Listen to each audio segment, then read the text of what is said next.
She seemed like she was having a hard time fitting in. I don't remember many people asking them to hang out. She took the breakup really hard. Things weren't the same after she failed that first test. He worried a lot about disappointing his parents. He started having a hard time after he got bad news from home. She started pulling away and wouldn't hang out anymore. Every time I came home from class, she looked like she'd been crying. I knew something was up when he gave away his grandpa's watch. He had always told me how much he loved it. I was worried about him because he hardly ate and was always sleeping. They even stopped doing the things they loved. She started drinking almost every day. He even tried to sell some of his stuff. I also noticed that she posted weird messages on social media, like, soon this will all be over. She said she just wished she could go to sleep and not wake up. They said they were tired of feeling lonely. She told me that she felt really hopeless about pulling her grade up.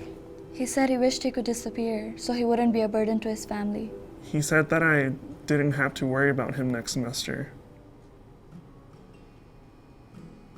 I was always taught to mind my own business. Everyone is stressed when they start college, right? A couple times, I almost tried to talk to them, but didn't because I figured someone else would.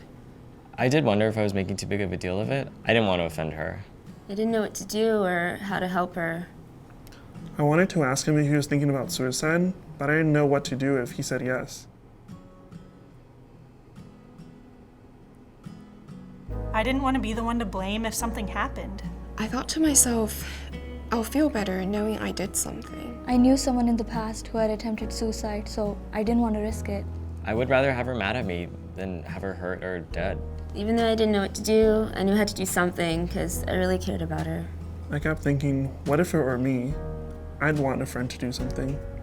So I asked him, "Are you thinking about suicide?" She said yes. So I called the crisis line and got advice on how to help. So I hugged her and said I'm sorry and offered to spend the afternoon with her so we could talk. So I shared that I had problems in the past, and I asked if he was comfortable talking to a counselor. We talked about who could be helpful for extra support for them and decided to call their family and tell them what's been going on. The more we talked, the more concern she shared for her safety, so we agreed to get the residence hall advisor involved. In Texas, we take care of each other. In Texas, we support each other. In Texas, we never walk alone. In Texas, we look out for each other. In Texas, we are family. To help a friend with thoughts of suicide, follow 3 important steps. Recognize when they're having thoughts of suicide and respond. Warning signs for suicide include verbal cues that reveal feelings of hopelessness, helplessness, or feeling trapped, withdrawal, isolation, changes in mood, changes in sleep patterns, changes in substance use, alcohol or other drugs, giving important possessions away, looking for and obtaining the necessary items to attempt suicide, talking about death or dying if out of the ordinary.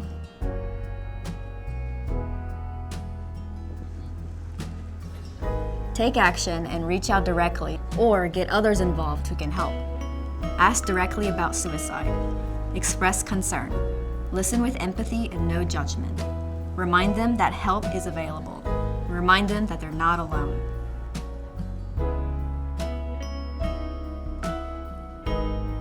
Make a referral to a supportive resource like a mental health professional or other campus or community resources. In Texas, we're all in this together.